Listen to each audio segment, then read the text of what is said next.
Got a big shout out and a thank you to today's sponsor, ShipStation. We've been using ShipStation for a long time now, and once we signed up for the service, our brains became very clear on why it was important and why it could save us money. So worry less about the bottom line when you save money with ShipStation. Go to ShipStation.com and use code WIDEOPEN and sign up today to get your free 60-day trial. That's ShipStation.com using code WIDEOPEN. Thank you, ShipStation, for sponsoring today's episode. Back to the boys and TJ.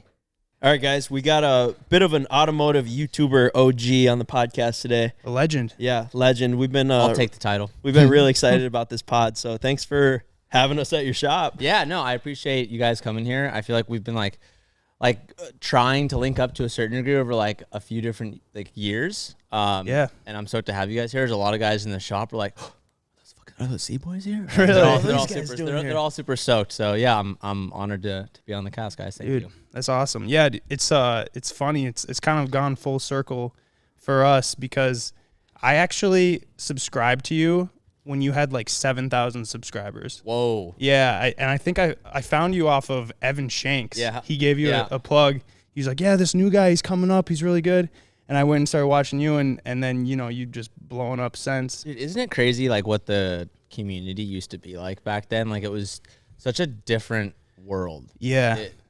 I miss it oftentimes. It was just different. It was simpler, but also it was just like, so, I don't know, it was awesome. Yeah. And it was all new, too. Yeah. It was like the first time seeing somebody build something from nothing and then watching somebody build a BRZ. You know, from stock to putting stickers on it to wheels. It was back when like titles like installing an exhaust would do really well. Exactly. Like sticker bombing of front bumper. When like now that there's so much I guess there's so much different forms of content, so many different people. It's all been done now, so you got to really raise the bar. Yeah, that's when people always ask me, they're like, how'd you do it? And I'm like, honestly, dude, think about it this way. Imagine like investing in Apple when Steve Jobs was a fucking nobody. It's like, that's what I feel like I did. Like I was in it at the right time. And it's so fucking hard now. Like there's, I mean, you guys did a good job coming up, but you guys had a very interesting angle, which I think like really was able to like separate you guys and really like gave you guys that edge that allowed you guys to get the success that you guys are like, that you earned. But it's not easy. It's very difficult now. You want to know what's funny though is, so I initially bought a camera, and my plan, I was inspired by you to make car videos. I had a Subaru WRX, and I quickly found out I don't have any money left to do mods with it. So I just started carrying it around and filming us, and then we kind of just took this route with it. That's fucking right. So, I mean, I guess this podcast is about me, but what was like the first, I'm curious to know, like, what was your guys' moment of like, oh, this is like actually creating somewhat of like $1, and it was like friends were like, okay, like let's all just do this all of a sudden. Like, I'm curious to know that backstory before we really jump in. It was the third video actually. So like I said, I initially bought it I was going to make car videos, but I didn't have anything to film. So I started filming us on the weekends. One day, one of our buddies bought this. It's a shifter cart. I don't know if you're familiar. Yeah. We were ripping it around, and I was just filming it, and we'd made a couple of videos before that. And I just remember my hand shaking. I was like, this is gold. This is going to be good on YouTube. And went and spent like 2 weeks editing it and put it up, and maybe got like, a little bit of views over time, and started making money. And then we were just like, let's keep doing this. Yeah. But dude, it got like 10,000 views, 20,000 views, 30,000 views. And we're like, oh, dude, we are famous. Yeah, we thought we were viral. We have gone viral. We're like 50,000 views. I remember like looking at lunch and seeing it like rolling over like 50,000. I'm like, oh, boys, we made it. What do we even do with all the success? That's fucking tight. I think it made like $1,000, and then flipped that $1,000 into a new camera, better camera, and just started an LLC because it's like, are you a personal or business? Yep. You got to go from that route. So we had like 7 best friends at the time, so we just started a 7-person LLC.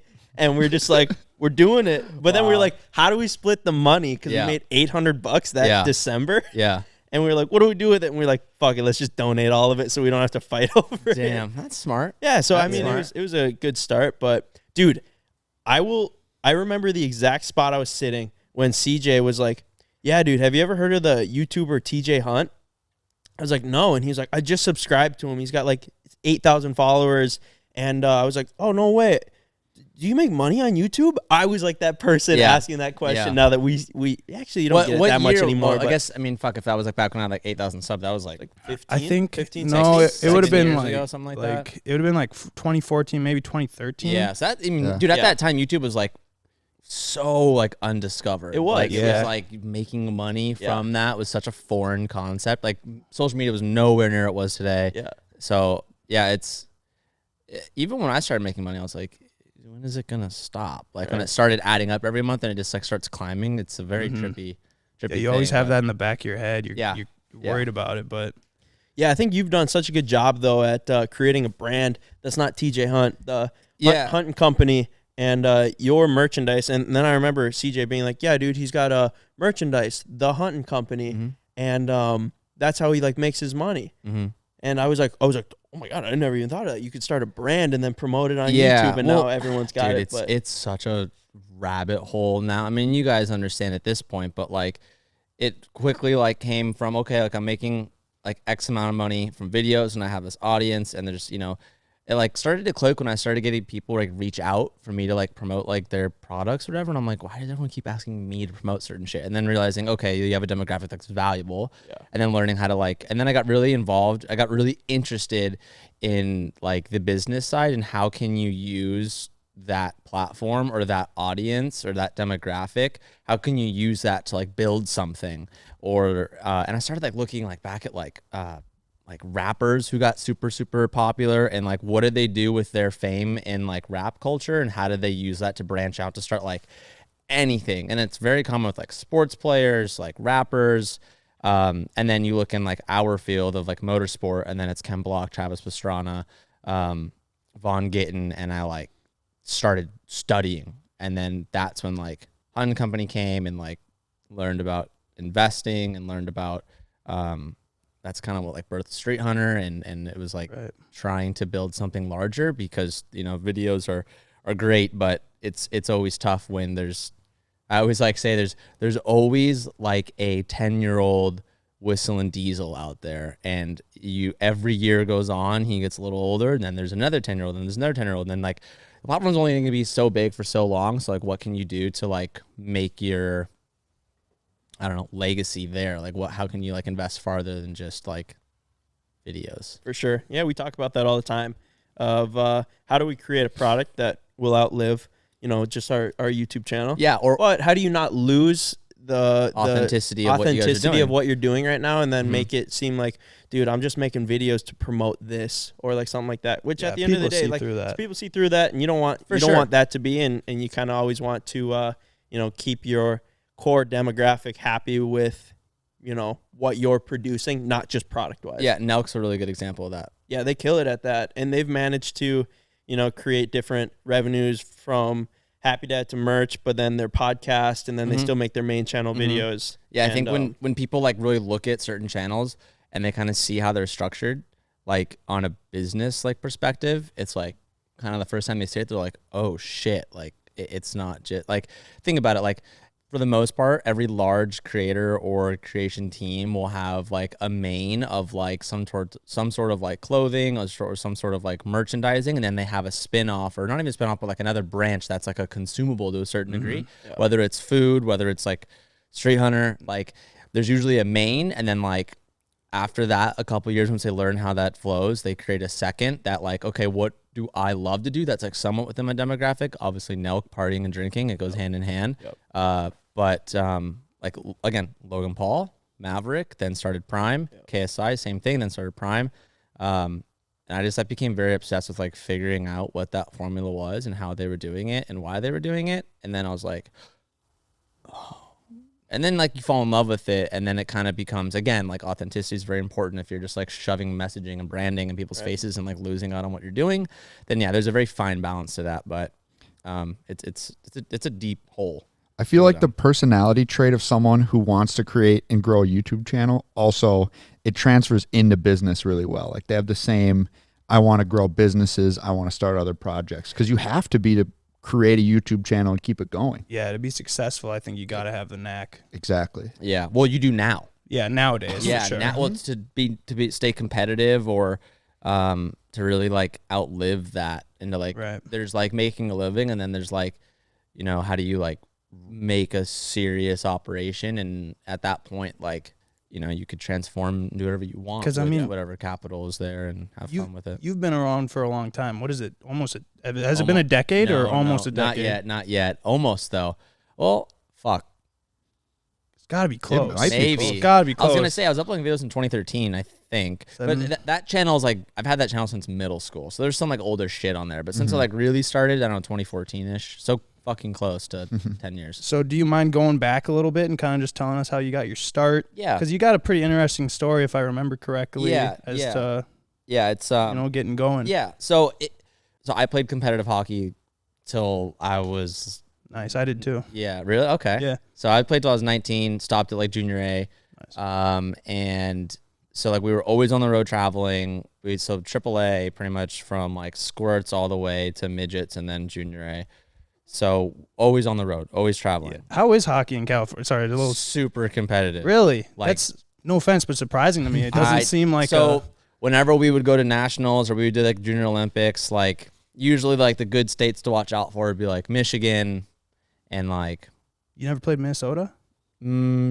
not that I remember. Dude, you ever But, seen there's the, a lot of good teams out of Minnesota. I mean, that's culture. You ever seen there. the Minnesota State hockey tournament for high school? I did, and I recently saw Dude, a it's TikTok of like packed. them like jumping on the ice after. I think it was. It's yeah, wild. it was nutty. I mean, they fill up Yeah, the so NHL entire stadium. yeah. a way different fucking culture than here, but it's very competitive here. I mean, we have like I believe you. We have like the Duck Select team, LA Yep. King Select. Obviously, the goals. You have the AHL team, which is the farm team for the Anaheim Ducks.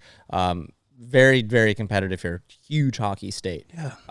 That's cool. So surprising. Yeah, I know. People like are what? It's gotta be nice though. You wear your shorts to the rink. Yeah. Oh, shorts and flops, and that's about it. So It's got to be the draw to it too. It's like so different. You got to be like, man, that sounds exciting to try. Like Yeah. in Minnesota, it's like, no, you just grow up. you and just either you're- play. You got you're you got playing or fucking you're boots not. on your feet. Yeah. And you're out there. No wish. outdoor hockey here though. No. Well, every ODRs. once in a I while. suppose rollerblades, huh? Yeah, with rollerblade team. So like our high school didn't have an ice hockey team, but we had a roller hockey team.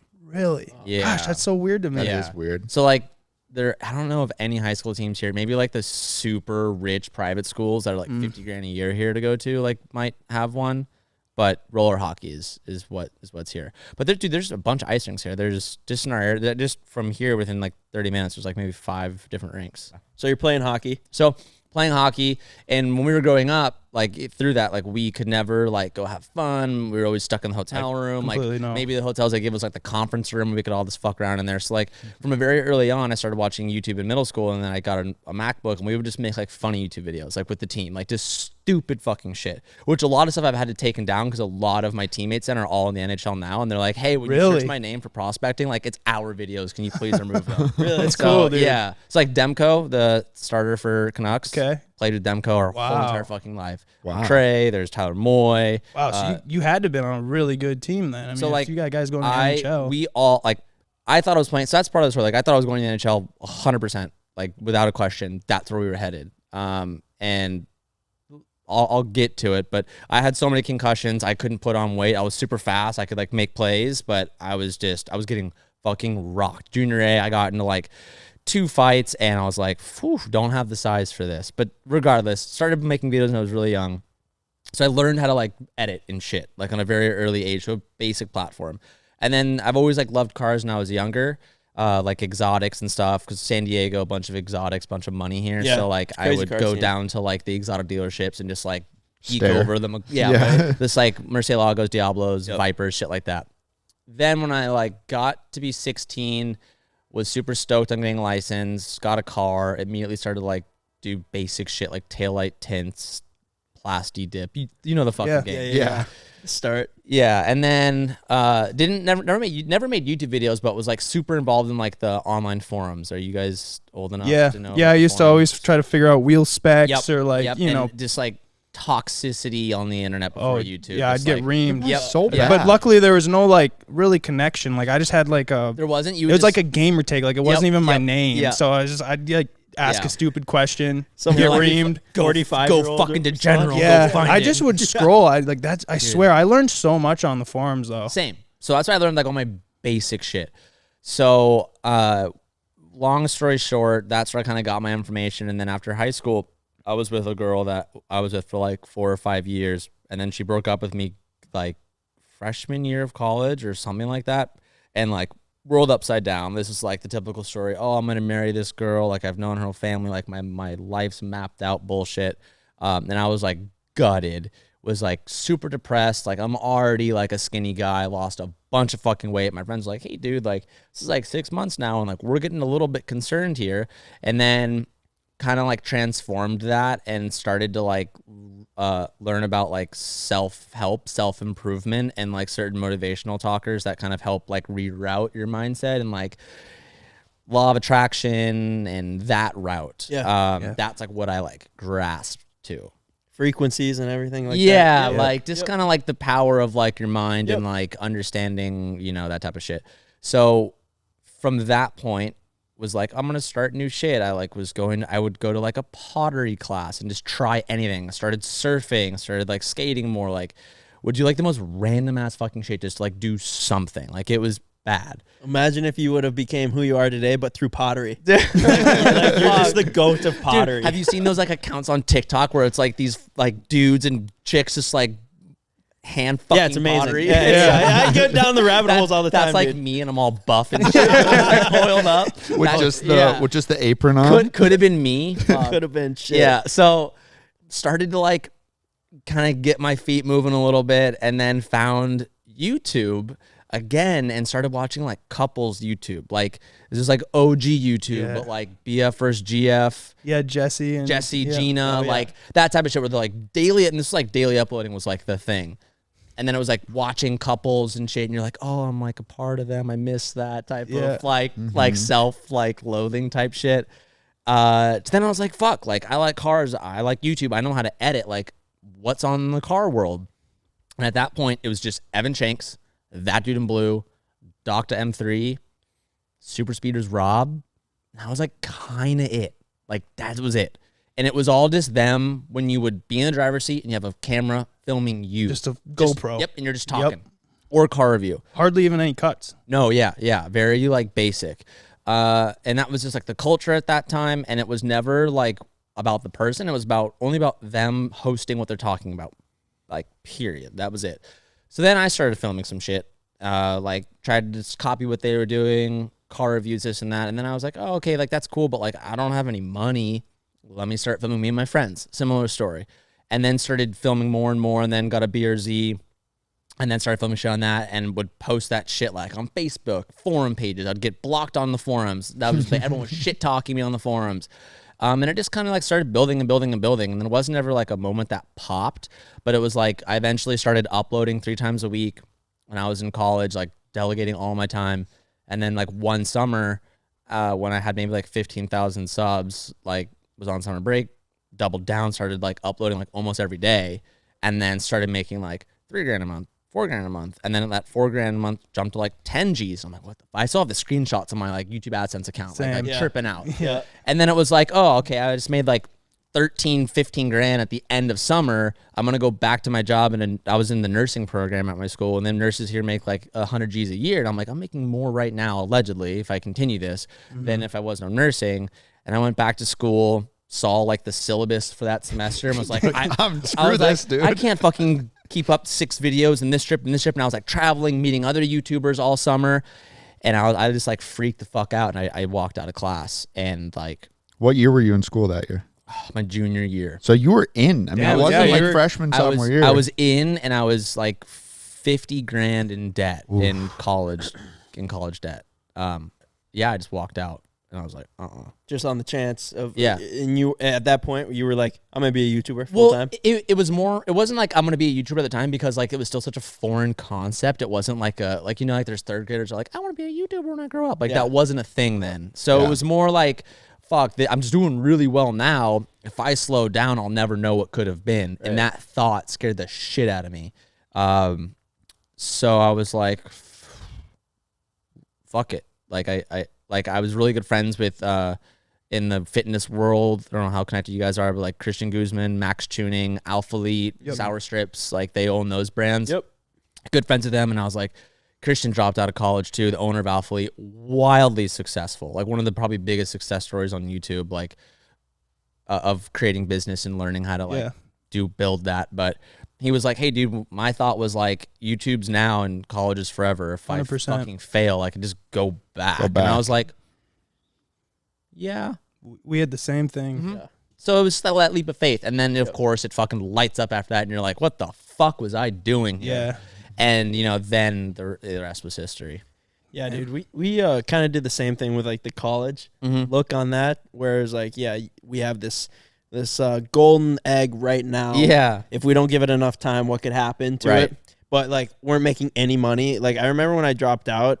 So you guys were in college, most of you. Yeah, but like dropping out and still not having any revenue for like, or getting Yeah. paid for like a year. I was like, Fuck. man, maybe this was a bad idea. Damn, yeah, that's a little more risky than my move for sure. Yeah, but I was young too. Like, I was a sophomore, so a little bit younger. Okay. And like 20. And when you're like 20, you don't really have that many expenses. So it's like better to take risk when you're like super young. Like 100%. Yeah, dude. I remember when I bought my GTR and I was still living at home. Because I didn't move out. I was like very, very, very like everything in the business. I stayed home until I was 21. And I had a shop across the street here, even then when I was living with my parents. And I was like trying to keep all my expenses as low as possible. And I had somewhat, when I bought my R35, I probably had like, maybe like 150 in the bank, maybe. And my car was 80 grand at that point. So I spent like half my money. I didn't buy it cash, but just dumb moves that thankfully worked out. But Well, they when were you're investments young, into the business Right, too. exactly. it was. You know, I don't remember like how well the shit did, but back to your point, when you're younger, yeah, you're more like fuck it, which is true. Yeah. Like Yeah. that's You gotta the- take the risks. best time to do it. I mean, Yeah. that's no secret, but So I remember back when you were at your parents' house, you had your vision board. Yep. And you'd always like Yep. show it. Yep. And you'd knock things off the list. Do you still do your vision board? Mhm. I do as well. Yeah. it's fundamental. Like Exactly.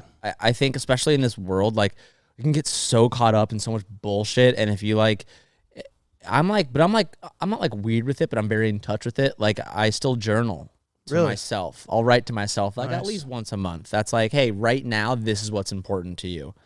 You know, this is what we're working towards, whether it's like a monetary goal or a business goal or like a personal life goal. Like I'm not at home at all right now. I'd really like to at least get like 30 hours a week where I'm like at home. I'm with Sabrina. I'm with my friends. I'm with my parents. I'm not just so sucked into this. And kind of falls in line with the vision board. I just think I'm preaching to the choir here. You guys know how like just ridiculous it is 24/7. And it's so easy to get lost. Yeah. And I don't know. Once like on my vision board, like I've gotten everything I've ever wanted. And like even still sometimes you're like, all right, I'm not really fulfilled yet. Like what the fuck? Like I've bought like the mansion, I've bought every supercar I could ever think of. I have more in the account than I like whatever foresee. I'm not like why do I want something 3 times as much? Right. Yeah. It's like, and then it's like, okay, so the journaling kind of helps. Like I still have like when I first started, like my original vision board that probably like you're thinking of, like what my goal was. And it was like 10 grand a month and like financial freedom. Mm-hmm.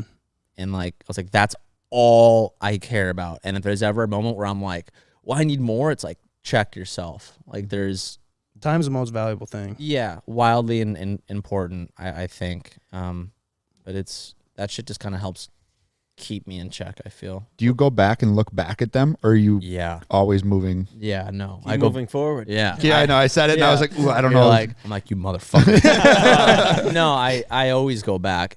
I'll read my journals from like, dude, I have like this journal again that I still write in, and I have like shit like congratulations, like you just made like, 20 grand this month, and I'm like 22 or something. Like, good job. Like you finally made it. And like I like talk about the struggles, even like when I was still getting over like that breakup that kind of like kicked me off. And I think like going back in, or like I still have videos that are like dear 25-year-old me. I have a dear 30-year-old me that's going to come out in like 2 Really? years. That's cool. You have it like I already scheduled? I already filmed it. and it's scheduled to post. It's gonna post, or yeah, is it yeah, it's really, like, dude? Like Mr. Beast. That's sick. Yeah, and it just kind of like, Yo, have you guys seen your phone bills, or if you're not paying for them, maybe seen your parents' phone bills? It is astronomical. It's way too expensive. And that's why Mint Mobile, the sponsor of today's podcast, is here to help. They have the secret sauce, and it's that they're the first company to sell wireless service online only. They cut out the cost of retail stores and pass the sweet, sweet savings right on to you. And just because Mint Mobile is cheaper than your current plan doesn't mean it sacrifices any quality. I have the same great service that I had before, but now I just don't pay an arm and a leg for it. And the best part is you can use your phone with any Mint Mobile plan, keep your same number, keep all your contacts, avoid the hassle. Switch to Mint Mobile and get premium wireless starting at just $15 a month. To get your new wireless plan for just $15 a month and get the plan shipped to your door for free, go to mintmobile.com/wideopen. That's mintmobile.com/wideopen to cut your wireless bill to $15 a month. Man, we love Shopify. We've been using it pretty much since we started selling merch. And as soon as we did, our e-commerce business was affected very positively based on the tools they have, the ease of use, and most importantly, the scalability. Packed with industry-leading tools ready to ignite your growth, Shopify gives you complete control over your business and your brand without having to learn things like designing or, even worse, coding. What I love about Shopify is how no matter how big you want to grow, Shopify is there to empower you with the confidence and control to take your business to the next level. Like I said, we got to give Shopify some credit for some of the success that we've seen in our e-commerce business. Couldn't do it without them. Now it's your turn to get serious about selling and try Shopify today. Sign up for a $1 per month trial period at shopify.com/wideopen. That's shopify.com/wideopen to take your business to the next level. Thanks again, Shopify, for sponsoring today's podcast. That's shopify.com/wideopen. Like, and this goes for like, whether you like, you know, people that are listening, it has nothing to do with like, oh, write it to yourself if you're like wildly successful, like monetarily, like has nothing to do with that. But it's just like, as we grow older, like as we get older, we mature, like there's like all these new stresses and anxieties, and like there's relationship shit, there's financials, there's like taxes, there's like economy, there's all these things that can like cloud us from remembering like what's important. Because like, have you ever seen those like weird things when you're young? They're like how an 8-year-old like perceives the world, and it's like vibrant and there's colors and you hear all these things, and as you get older it's like a little duller and duller, and soon you forget like what was important then. That type of shit, like that psychology of things fucks me up. So I really like am so interested and invested in like remembering what you care about once like you have the world at your fingertips, because then you get distracted. Right. What do you care about now? Like, what keeps you going? You said you've achieved everything that you put on your vision board. So what keeps you motivated? The last year, it's like family, like starting a family. It's Sabrina. For those who don't know, so like Sabrina's with me for like 6 years now. Like, we're finally like, okay, like finally getting into that like marriage and family and starting that next wave. She also has had like a huge health scare the past like 3 years. She's diagnosed with cancer, and that was like a really big pivotal part where it was like, fuck, like all the money in the world, all the cars in the world, like all the shit, and then like one thing happens and it's like, whoa, none of that matters. And we all like know that, but like when it happens, you're like, oh, none of it matters. Yeah. So to me, like what's most important is like, am I spending enough time with her? Like I'll give up like X amount of views a month I want to do. I'll give up like X amount of revenue. I'll give up like, hey, I'm not going to do this event. I'm not going to travel to this event.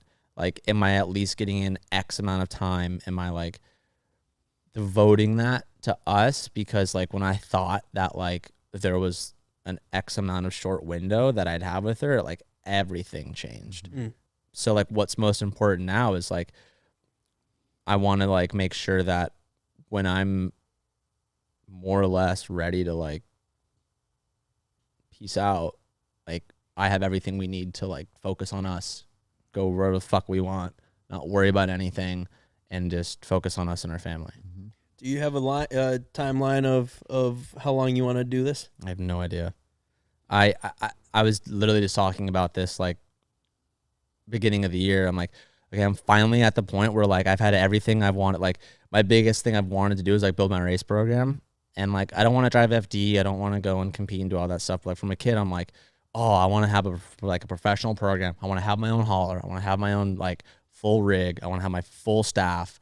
I want to be able to show up, drive. I want to have the dream partners that's like, hey, you're getting paid a lot of fucking money to do this, and you just show up and do it now. So kind of like Ken Block. Now I'm here. And I'm like, cool. Like I have every fucking partner I could ever want. And I'm like, I want to enjoy it now. But now that I'm here, I'm like, I'm so tired.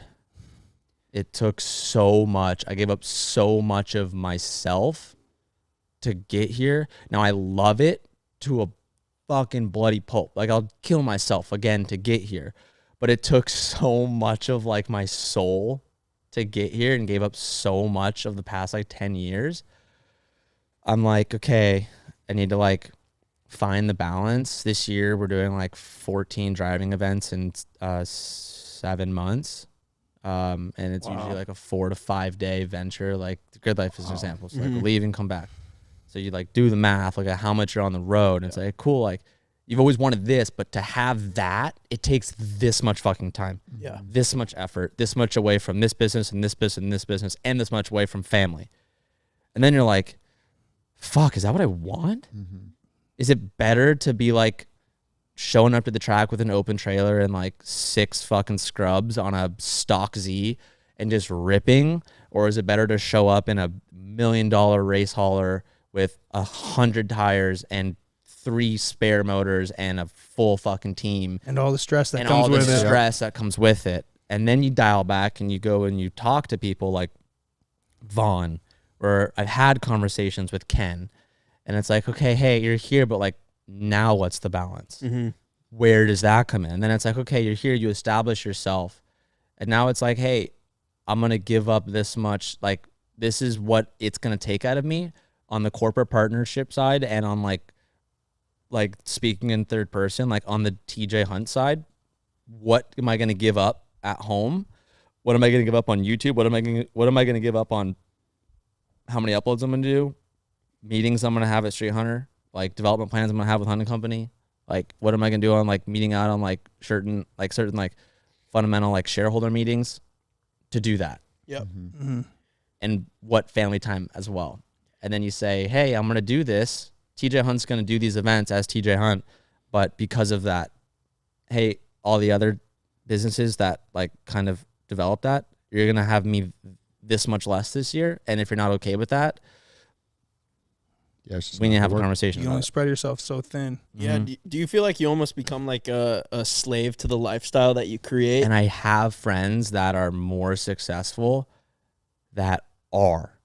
And then you go and you see them and you're like, hey, dude, like off camera, like not even on and off camera, and not even YouTubers alone, but just like professionals in very high other elements of any type of world. And you're like, hey, dude, what's up? And they're just like, hey, dude, what's up? I'm like, dude, like it's been so long, Howard. And it's like, yeah, man. Yeah.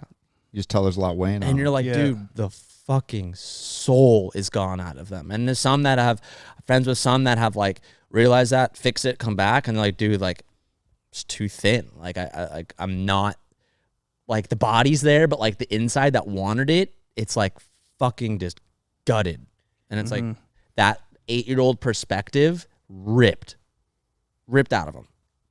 Like how much of a slave to the game do you need to take to have that? Because it's just a fact.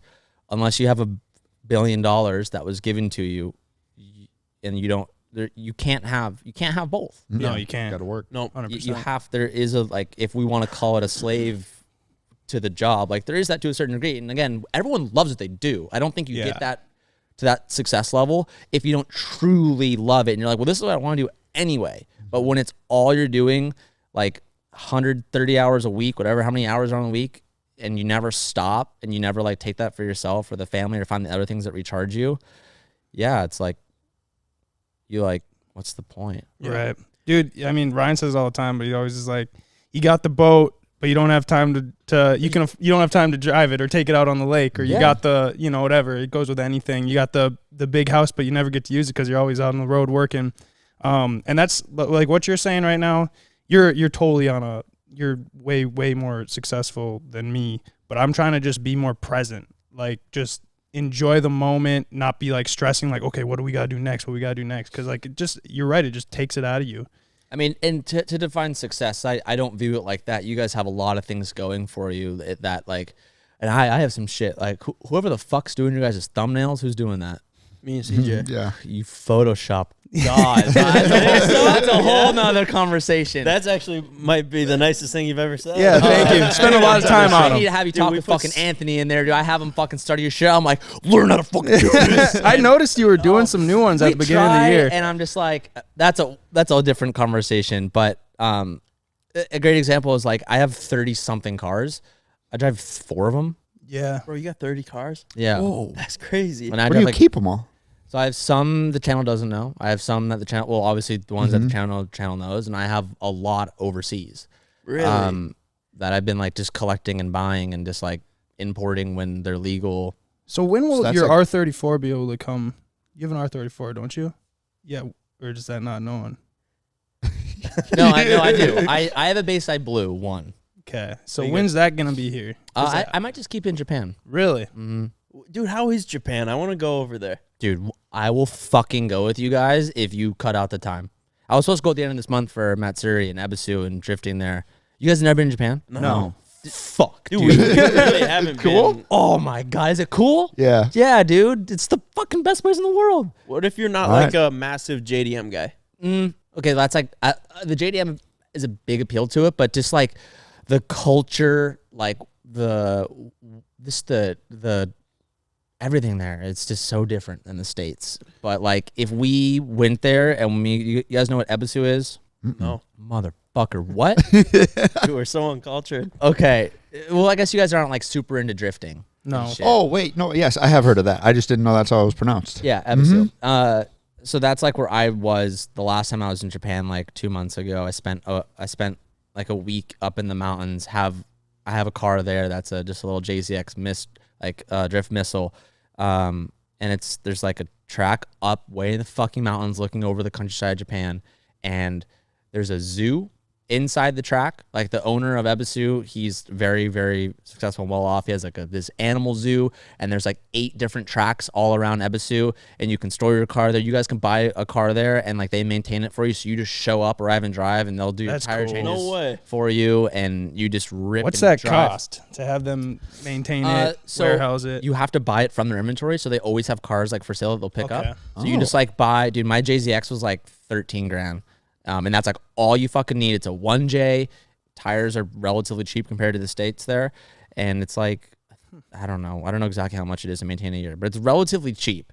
And if you guys bought like 2 fucking cars there, 3 cars there, you guys would all go out there, and there's skid pads, and it's all right-hand drive, so you have to learn how to drive on the other side. That takes a second to learn all that, but Yeah. you guys have a fucking blast, Dude, I'm in. Dude, like that'd you be guys, so you fun. guys would. Oh my god, I can't. What's the best season? When should we go? Like literally the end of this month. It's like spring. Really? It's like so the snow's like just melting, and then it's like it will get fucking hot in like the summertime, but like right now it's like spring. That's when like all the Americans start to go over to Ebisu, Really? and just it's like more fucking Americans. Is it tough navigating around being, Yeah. or do you not Yeah, know it is. the language? Yeah. It is. I'm really close with a company called Top Rank that deals with like importing. That's where I buy all my JDM shit. That's why like all my cars over there in Japan, I buy all through them. So they like are always like our liaison and will like show us where to go. But now we're friends with so many people there. Like when I go there, I literally get to the airport, they pick me up, drive me to their like big facility. I get the keys to my 34, and I'm like, all right, I'll fucking see you guys in a couple days. I'll drive up to the track, grab that car, I'll come back, swap it out for another car, and I know where I'm going now. Where like you just pop up Google Maps, and as long as you have like the address, you're fine. But Yeah, dude, if I will, You let us know when I and will we'll book- fucking take you guys up. Yeah, I'd you, love to. You will. we gotta get better at driving, boys. That's We're not the gonna show up and perfect hit no place walls. to learn. Really? Really? Like dead ass. There's a track for all skill level. Like Oh. all skill level. There's an open skid pad, and then there's like a figure 8 course, and then there's like a larger course that's a little bit more of like road course, and then there's like toge, like 10-foot wide mountain pass, like you fall off, you're dead type shit. There's big Perfect entry place. shit. There's 100-mile The big entries, Big Ken's 130 drifting mile lessons. entries. Yeah. Yeah, amazing. But so I have cars that I've been buying there for a while. A lot of shit people don't know about. And do you do it as investments? Just a cool thing that you personally want to do? Yes, You want to import them? Do you want to keep them there forever? kind of like a mix of everything. There are certain cars like I've been so onto the 34 market for a long time, so I started buying them up like for a while. Other cars too that are like, you know, I've known were gonna be good investments, yes, but also like it's like my 8-year-old self. I always like channel that. I'm like, what does he fucking want? Yeah. And I'm like, Love that. Buy one in every color. It kind of seems like you're going back towards like the JDM. You've done it all. I mean, you had the supercars and all that, but you keep sticking with the Supras. Yeah, well, it's like I've gotten to like the Aventador, the Huracan, the R8, the Ferraris, the whatever, and they're really fun. But to a certain point, it gets like boring. Because you can't modify them. I mean, dude, the twin turbo Lambo wide body that Whistling has now, like that's like that's like the end of the line. Yeah, you could go to 2,000 horsepower, but like on a street, it's just what's the what point? more do you really need? So yeah, like then you know, once I've gone through that, I'm like, oh well. Like, what's the shit that no one can get? What's the shit that's not being made? And then that just kind of like blossomed, like that reignited that younger self. And I was like, fucking get the Chuck book out, like just fucking fire off and just buy all the shit you could ever want. And the thing is like the rare shit that you know is good, you'll never lose your dollar on. Yeah. Like, sure, maybe if the world goes upside down and currency falls away, sure, I'll lose my ass. But at that point, what the fuck's the point anyway? Yeah. So it's like, I'll buy them now. I'll at least get the write-offs, get the money out of the certain accounts that you don't want to just get absolutely bent over on taxes for. And then, you know, when you're ready to import them, you can. When you go to Japan, you can. Or if you don't want them, you sell them for twice the money you bought them for. So with all these cars, do you have a car dealer's license? Okay, nice. I was gonna say you'd have to. Otherwise, some I do own a dealer's license, some I don't. I have property in other places too that can help, like, you know, register certain different things in different areas. Man, we got to have a conversation after. The hardest part for us is being that we all are partners in the business. It's tough for us to go out and buy a GTR or a Lambo through the business when it's technically like our personal car. Like for you, it's like you are the business. It's just how you set it up. It's just how you define what it's being used for. So technically you could. I mean, like theoretically, like CBoys, like the company could buy any car under that company name. And then, you know, depending on who's registered, it could be a company car and you could still have like employees drive that said car. It wouldn't, it just. What's the liability look like for that? Like is all my cars are under like, you know, not.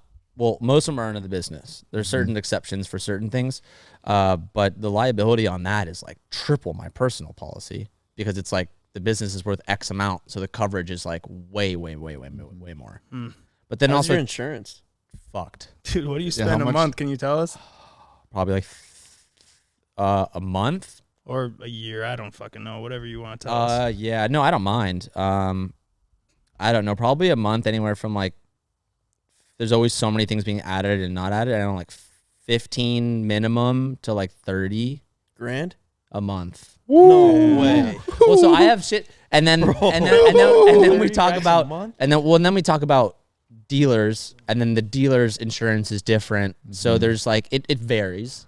Yeah, but that's just the price of like, okay, I have this many cars on the roll. It's true. I want to be able to drive them at any moment, any time.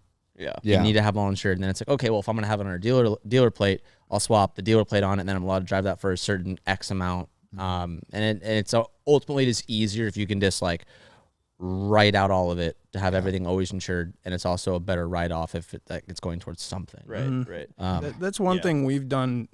I mean, I'd say really well is literally pretty much every dollar we've ever made, we put it back into the business, which luckily we've set it up in a way where we can kind of do a little bit of everything. You guys can, dude. You guys do so much of it, which is great because it's incredible. You can be like, I want a Lamborghini, and it's a great investment just like for you, or it could be like, I want a fucking 3-wheeler, and it's also just as good. Yeah, dude, that's also the best thing for us is like, dude, yesterday, super long story, but we basically have been doing these like R6 like off-road durability test kind of things. Yeah, but no, like, you've always seen them. We just bought our third 2007 R6. Fourth. Well, yeah. So we had our third, right? It was brand new to us before the trip. We drive out to Moab, have like off-road tires on it, and we're ripping in Moab. Up Oddly Hell's enough- Pass or whatever it's Yeah, called. oddly enough, we're passing Whistling Diesel. Yeah, it was the weirdest We were thing. there on the same day as Whistling with What? his G-Wagon. Dude, it was Oh, the yeah, randomest yeah, thing. yeah. We're at the top of this like sketchy rock pass, and we just see Heavy D coming up in his Brodos, and we're like, what the hell? And then Whistling Diesel getting towed behind way. him, Yeah. and they keep. I don't think Heavy D noticed it was us, and then he just kind of kept going, and we look at Whistling, and he looks at us, and we go, "What are you doing here?" And he just keeps going. We're like, "See ya." That's fucking It was tight. really funny. That's cool. But anyway, the front brake on the R6 brakes, Evan like tipped it over on like this rock. So then we're like way in there, and we had to get it back out. And going down this huge rock face In the pouring rain, keep in in the mind. pouring rain, Oh. and he lays it over, and it slides down this whole, pretty much a mountain, slides down this mountain, and it was like a super fresh R6, basically like kind of totals it. So Just we written like, off. we get all these parts shipped out to us. We fix it. We get this custom sand paddle made, Yeah. It was crazy looking. and yeah, it was like for the a crotch rocket, Yeah, 'cause like they- a dirt yeah, bike yeah, paddle yeah, tire. yeah. Yes. Huge. So we get this sand paddle made, shipped here. We're paying expedited shipping, paying a shop to let us use it and everything. Oh, like jumping God. through all Sitting these in the- steps. Yeah, yeah. literally. And we're like, all right, we got it. We're good. We get to Glamis yesterday. Drove from across sand the dunes. whole country. Keep Yeah. in mind, we're damn near in Oh, Mexico. you're in Glamis. Yeah. bro. Dude, that's my backyard. Yeah, we had to travel, what, 36 hours? I mean, Fuck, dude. 48 North hours to get Minnesota, there, right? I mean, And we're like, all right, we're here. This is going to be a viral video. Nobody's taking an R6 in the sand dunes. We had this thing made. We're like, fucking finally. All right, we're here. I put this chain on, and I don't latch the master link enough, No. and the chain goes through the case. About two and a, like from here to that corner Like- away from the start. Yeah, we yeah, just yeah. turned it Like, on. Just started. We filmed the intro. Goes to just start driving. Snap. and the chain goes through the case, and it cracks the case, and it Oil. cracks the oil filter. Oil everywhere. Evan just drops the bike, and he's like, you guys are fucked. What is wrong with you? And I'm immediately like, this one's on me, boys. I'm so sorry. This one's on me. It's like you take initiative to like do something and fix it, and then you fuck up, and then you're like. So what did you guys do? So we immediately go on Facebook Marketplace, and we track down another R6 in Palm Springs. Oh god. And we that's drive to not Palm Springs. Too far, but it's No. pretty. It's a hike Yeah, still. it was like 3 hours Yeah. there, and then 3 hours to San Diego, and then we drove to San Diego last night to set up for the pod. But as I was getting to is when things go wrong like this, for us, luckily, it's pretty cheap. You're Yeah. like, we go out and buy relatively, yeah. relatively Right, for, yeah. so you buy this new bike, right? And I think it was like $4,500, which sucked. We were not stoked about doing it, but we're like, it's at least it's not Gotta a be car. done. Yeah. You know? Yeah. Like if you or, Dude, or you pop- another yeah. automotive. Yeah. And I think about that with like, I mean, Whistling and Daily Driven and these guys that are like working on exotics. Mm-hmm. Bro, you have one thing go wrong, and it's like 50. It could be 50 racks. Oh yeah. On these Yeah, super you pop a expensive motor cars. on the Huracan, Yeah, it's dude. turbo shit. Yeah, you're Yeah. like 40 G's deep. Yeah, Yeah. it's crazy. So it's a different world. anyway, we've done, we kind of dabble in a bunch of different things, and it's Yeah, you nice. guys have had car shit. You've had like Pranks. bikes and Yeah. the one where you guys wrapped the car pink and put all the eyelashes and Oh, shit. yeah. yeah. Ben's that car, was, that yeah. was funny. That was funny. Yeah. We watched that one here. No, we do all kinds of shit. So just keep That it. car looked pretty That's sick, how we- actually. It The- did. the- Yeah. It did. You not. don't think so? No, it did. I thought it looked cool. Dude, no, we like we're gonna set up a bet up here between me and Ev, and we were like, yeah, we'll do the same thing CBoys did. I'm like, if I lose, I'm not fucking driving it, so it's not gonna happen. Yeah, What- it sucked. And I just drove. I just ate He it. I was drove like, it for fuck 30 days. Really, Yeah. dude? He was definitely the It's only different, Are you It's getting like different. peeked at the whole time when you're driving 100%. it? Dude, you Yeah, should yeah, see super it in our embarrassing. neck of the It was woods. Super embarrassing. I couldn't. No way. Dude, Who's the- coming up with this shit? I guess it's just all of you. Little All, bit of there's just everybody. too A little many. bit Like, everybody. fucking Yeah, I mean, we have idiots that you guys so are all much. just come up with so much good Exactly. shit. Dude, we have just, I at least love I that. do, and like we have boards where we have so many ideas. I It's just fucking like, love that. which one can we do right now? Yeah. Or which one, we're planning out 6 weeks ahead. And, I had that same conversation with Whistling when we were like going back and forth for a while when he bought the Huracan, and eventually I was like, dude, how much how you gonna keep it up? How much shit can you fucking do? He's like, whoa, let me tell you. And he's like, all Yeah. this shit. And I'm like, dude, you gotta mind. I Yeah, love it's it. crazy He's- though, he's because creative. he's two are playing with. geniuses. Yeah, dude. Oh my gosh! And it normally it comes it not at our expense, but they'll just look and they'll go, all right, how can we mess with one of the guys? And it's perfect because we have the group to go back around. Yeah. Dude, nobody's safe. It's Nobody ever. Dude, the other. But it's all for everyone's own benefit. Yeah, it's for everyone's you know, own you might benefit. get punked, but I mean, it's helping you in the end. That's how you guys justify. You're like, but it's for the business, guys. Yeah. It's- 100%. I've been trying to save Ken's life recently. He's a vapor, a vapist, dude. and Dude. I hired a hypnotist. Vape Nash. Hell yeah. Dude. Hired a hypnotist, didn't work. Ended up putting his face on a hypnotist. Like had him come to the shop to hypnotize him. Didn't work. Ended up just settling for a billboard in town with his number and his face on it, which his number was already leaked. So it was like he needed a new number anyways. Dude, but, I'll give you a really good idea. Hire an exorcist. Maybe you have a demon. Jesus. Oh my Dude. gosh, bro.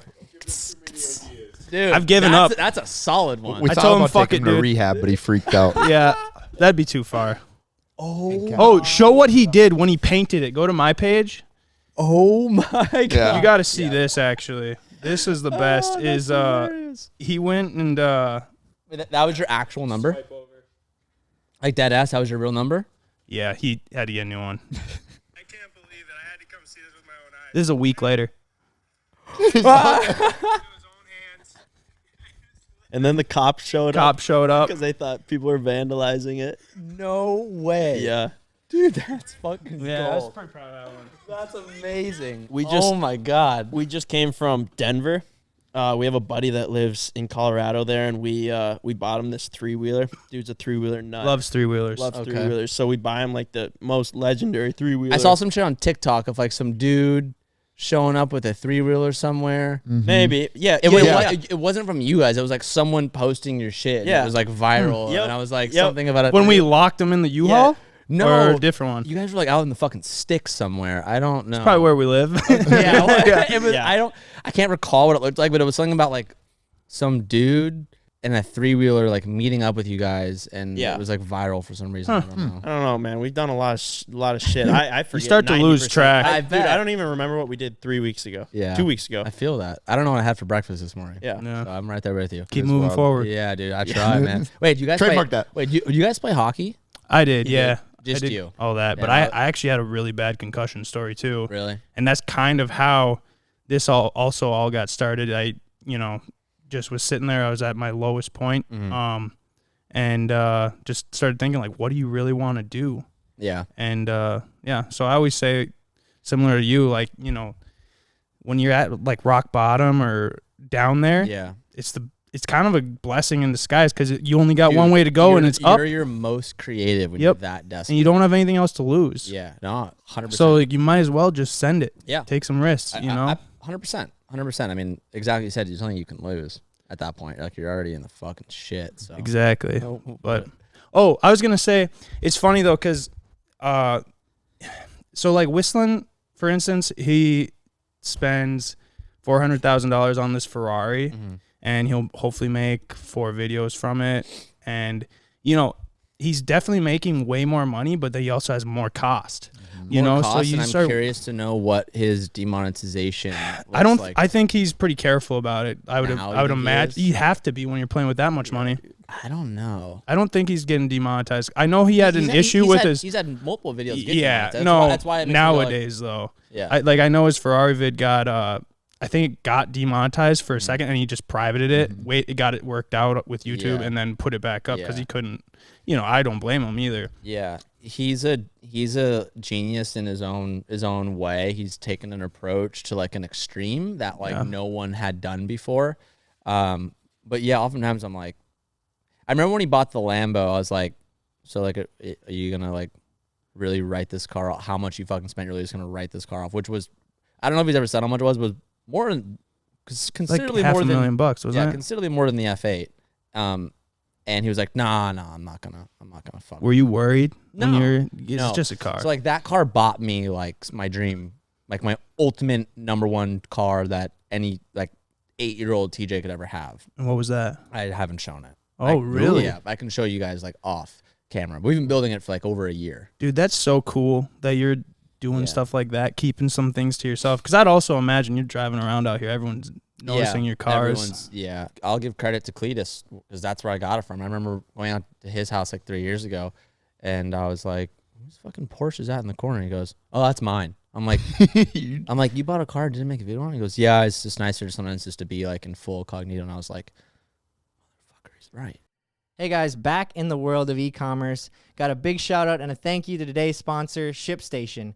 We've been using ShipStation for a long time now, and once we signed up for the service, our brains became very clear on why it was important and why it could save us money. When it comes to running an online business, your shipping department is not where you should be cutting corners, can get very expensive, and when it comes to saving money as a small business, every little bit helps. When you lower your shipping costs and make returns easy by using ShipStation, your customers stay happy and you save money. It's a win-win situation. ShipStation is incredibly easy to use. We love that it puts all of our orders into one dashboard, and it makes it super easy to compare rates between USPS and UPS. And depending on where a shipment is going and its weight, it's super important to choose the right shipping service. So worry less about the bottom line when you save money with ShipStation. Go to ShipStation.com and use code WIDEOPEN and sign up today to get your free 60-day trial. That's ShipStation.com using code WIDEOPEN. Thank you, ShipStation, for sponsoring today's episode. Back to the boys and TJ. Cletus doesn't strike me as a Porsche guy. I was gonna say that's Right? also interesting. Exactly. It was a I think it was a 997 turbo, all black with murdered windows, stock. Nice. And I was like, fuck, okay, yeah, cool. And that was kind of like, I was like, not a bad idea. What do you think of the GT3 RS? The 992 or 991? 991. I am like on the fence about buying another one any day. Like I've already had one, favorite car I've ever owned, but The The purple. the purple one. But I bought that car at the same time I bought like the G-Wagon 4x4 squared, which again, fucking super cool car. Yeah, that was Yeah, dude, badass. The highlighter I yellow. wanted Dude, to buy so that. the only reason, highlighter one? Yeah. Yeah. So I bought those when the market was low. I'm like super obsessed with car market, and like car market is really like based off of like economic market and like what certain loans are looking like and whatever.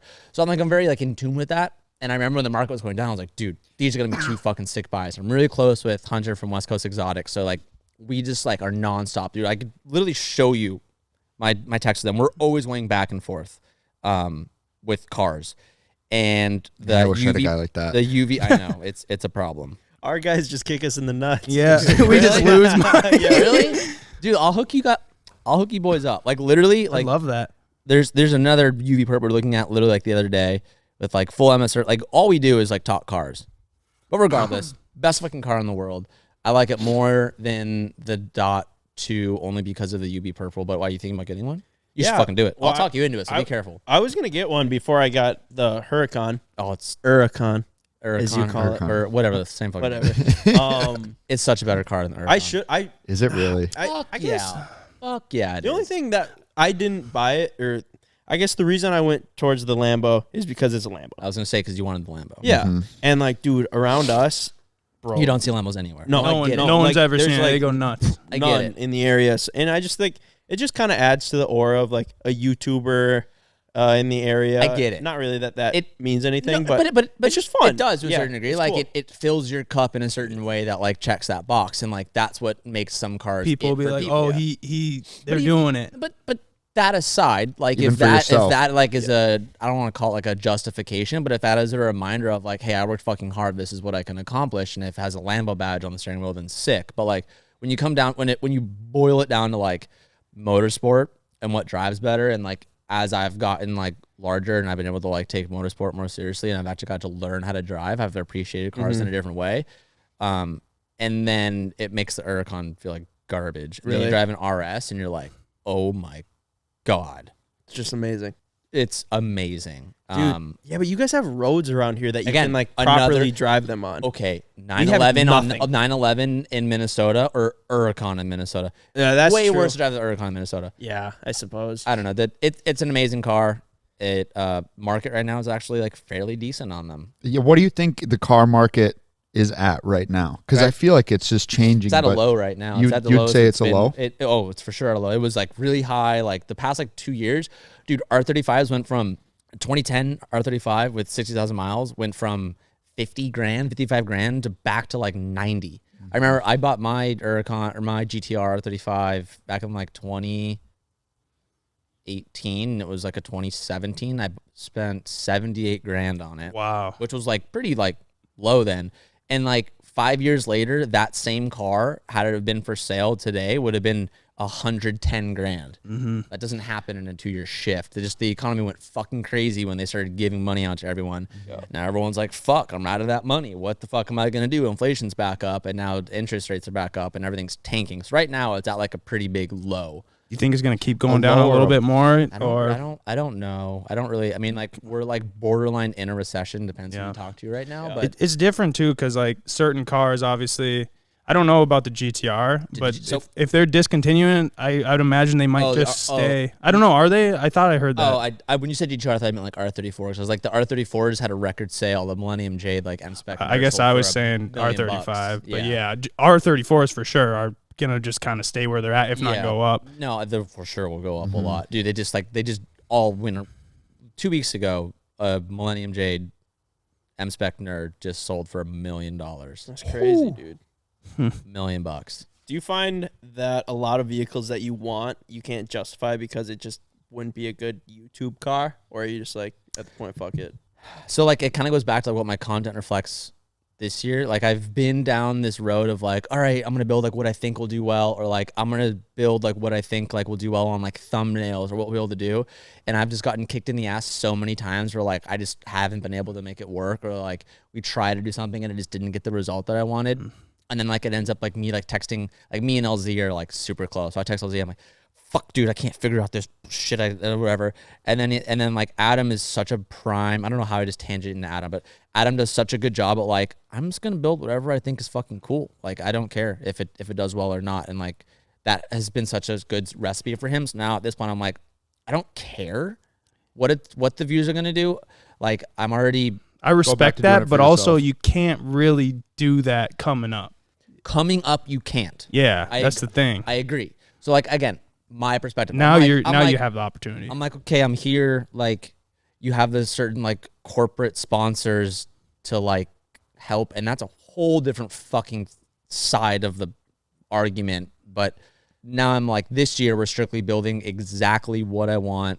Just like I think this is cool. If no one likes it and it doesn't do X amount of views, fuck it. Like whatever. Like at least I'm enjoying it. Doing and it like, for you. Yeah. How many videos you post a week now? Or do you have a schedule, or do you? At this point, it's kind of just like if I get one out, I got one out. Just one a week, and then sometimes more. I used to do a lot more like clickbaiting, enticing titles, and since I've brought Anthony on, he's like my full-time filmer and editor, like, and I've like kind of like talked with Adam. He's kind of like helped me see a different perspective. I'm like, at this point, I just want to like upload full pieces. Like the past like 6 months, every episode, for the most part, unless it's like me vlogging and I'm just a little shithead, but like we film it like front to back. I finally gotten a team that can like help build to the level that I want, and we like really heavily document everything.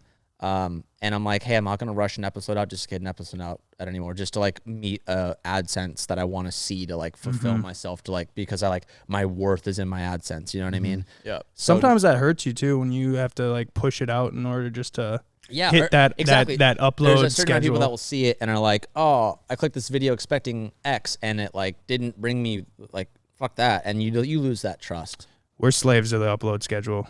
I mean, it's like a 7-day-a-week fucking grind Every Thursday. But how many people do you have on your team now? So are you editing as well? No, you don't do that anymore. No, I know you used to be. Yeah, for a long time, weren't you? Yeah, up until like literally like 8 months ago, I was doing I was doing all of it myself, and I had a really tough time like letting go. I'm like, no one can fucking see my vision.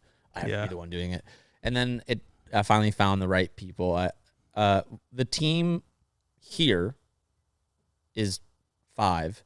The team at Hunt & Co is 4. Our team at Street Hunter is 3 or 4 in those immediate companies. Then other things there's more, but there's like, I don't know, 10 to 12 different employees that kind of help keep my immediate circle going. And you employ like a pretty good amount of your friends, because you got Calvin. Who else you got? Your girlfriend works with you? She works with us, yeah. Yep. Sabrina is like the backbone of, like, she's my whole entire like schedule, and she's our manager's talking with her. She's so fucking smart. It's like, you need that though. It's disgusting. Yeah. Our lady that does all of our ads was talking to Sabrina for us, and Sabrina was like, she was nope. You talk to me, like running the schedule, and like we appreciate that. We were like, That's my fucking girl. yeah, we were like, dude, because our chick kind of does that too, and we like really appreciate that. Yeah, it's just one of those things where I just like, I don't want to say I've gotten taken advantage of, but like, it's just to keep shit in check, in line. When it doesn't go through me, or when it goes through me, like I'll get like kind of overstepped on, and I'm like, I don't want them to think like You're being a TJ dick. Hunt is X, so like I need someone to do the communication for sure. me until Yep. like you develop that relationship with X person. Then it's like, okay, like it can be like affiliated to like this level, but For sure. even in like big brand deals and corporate partnerships and stuff, they're like, you have to have that, or else you'll just get taken advantage of in this industry. And it's happened to me before. Same, dude. Yeah, we've been there too, and it's really hard to negotiate on your behalf. It's so much easier to have somebody else negotiate for you. It's a because lot easier to have someone it's else be the separate. asshole than you be the asshole. Right, 100%. right, So that way yeah. they don't take it, as like personal. It's like, oh, he said this, or he wanted X. And it just gets messy. Yeah, Sabrina does a really good job of being like, no, you're not talking to TJ. You don't get to hop on the phone with him to talk about your idea. Like, if you want something, if it doesn't go through me, it doesn't go through me. It's crazy how YouTube has changed, though. Like, every large YouTuber, every successful YouTuber has a team. It's like, You have to. yeah, you need it. And I remember, Borderline, I like don't like that. Because it didn't used to be like that. yeah, it used to be you didn't- just it go used to be- alone, you just film yourself, Dude, and for the longest time, I like would get so pissed at like, not pissed. Don't take that out of context, but you'd see channels like Hoonigan or Donut Media and like late night Jimmy Kimmel and late night, who's the other fucking dude? Jimmy, Oh, Jay Leno. not Jay Leno, he's my boy. Jimmy Who's Kimmel the- and Jimmy Fallon. Fallon. Like those channels are just like sitting at the trending page, and it's like, it used to be like the fucking name for YouTube used to be like, YouTube broadcast yourself. That was their fucking slogan. And now it's like YouTube, corporate rules everything. Money politics rules everything. The government rules everything.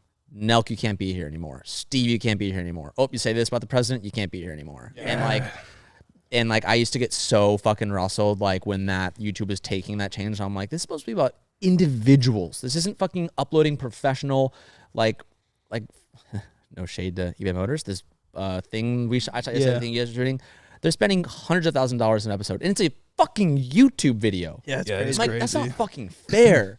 And there's a certain level where it used to trigger me. I'm like, because you can't. It's not very the barrier to entry is independent just, anymore. yeah. And there are some creators that are doing it. There are some creators that came up with it. Whistling, we keep talking about him. He's a great example of someone who's like in the last couple of years who's done it.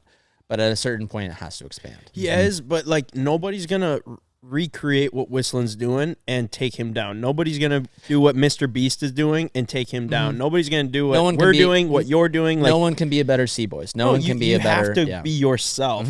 And like so many people just go out and like try and just be that person with like a little bit of their own personality, and it just doesn't work. I don't know. It's just like It's not sustainable either. 100%. Yeah, and gets very large very quickly when you want to like scale to a certain degree, and also like scaling isn't always what you want it to The be. There are answer. certain times where I'm like, fuck, we scaled to this point, and I'm like, wish I didn't scale to this point. Like it was almost sometimes more fun when it was just me and Calvin in the garage with Harbor Freight tools, just barely making it. I don't know.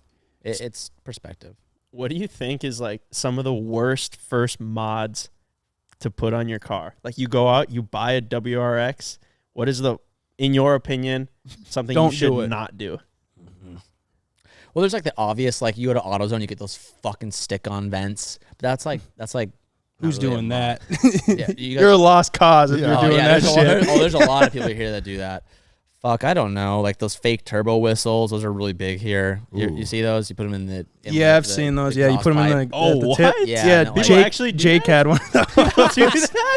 Oh yeah, those are huge. I hate that shit. What do you think about like the wrap carbon fiber? Like the like it's wrap, Yeah, it's shit. but it's carbon fiber. It's shit. Yeah, I don't like that either. Do you have it on your car? What car is Me? it? Yeah. No. You used to, Oh, I had it on my WRX. dude. I was like, Okay, when well, they were putting it on, they're all like, "This looks cool." I was like, dude, I don't that think is that not looks cool. bad. Don't Honestly, fucking do I it. still don't think Fake that looks carbon bad. fiber wrap? I feel like every car person goes through You have like to. a journey. Like we all plastied up our shit. We all have done taillight tints. Well, that was all you could do at the shit. time. Exactly. It was $20 and you wanted to do something. Exactly. So I don't think there's something like Yeah, you can't do because I like agree. I've put it was kind of a joke, half not. We put like carbon fiber wrap on Sabrina's like Toyota Matrix like years ago. I remember But, that. like, yeah, like we've all done like shit like that. So I feel like there's not something like that's like totally bad. The one thing that like I've really like changed my perspective on is like rep parts. You don't mess with them. I don't want to say that, but like I've been the person who's purchased it, like unknowingly of like, why is it a bad thing? Like, who fucking cares? I can't afford the real thing. Like if I'm gonna get the cheap one, I'm gonna get the cheap one. Like I've had that mindset. I've seen that, but now owning like Street Hunter and having that perspective, and when you see like how much work you get into it, goes into a certain part, and then it gets knocked off.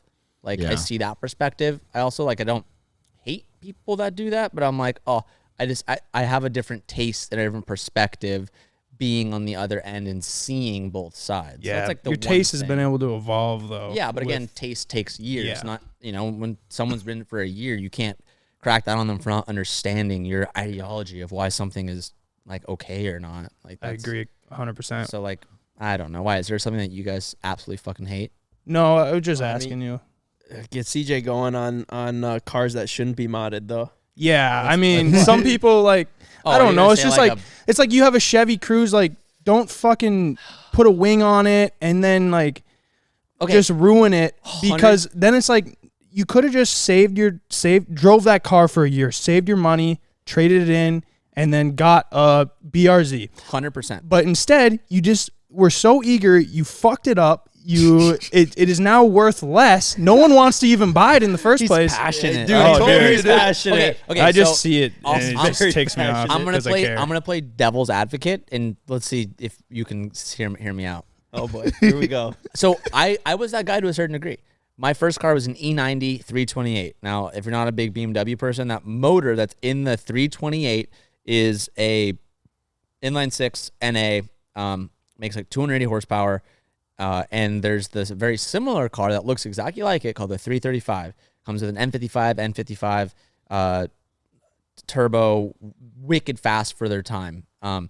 And when you don't know everything, when I was looking into the forums, I was like, hey, is there any way I can add the turbo on my 328 to do like the three? And I was like willing to, and I dumped a bunch of money into like the M3 replica front bumper, and I've spent money on like changing my rear bumper to look like the 335 dual tip, and I spent money on all this shit to make it, and all the people in the comments are like, stop fucking doing this, sell your car, get a 335, it's way better.